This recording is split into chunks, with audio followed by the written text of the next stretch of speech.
niye hemen bitiriyorsun? Yavaş yavaş yesene. Ya bitti. Bir tane daha istiyorum. Yok bir tane daha falan. Annem 2 tane almış işte. Biri senin biri benim. Abi bana çikolatandan versene biraz. Ya yürü git.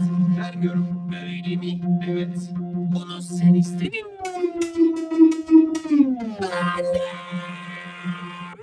Abim beni dövüyor.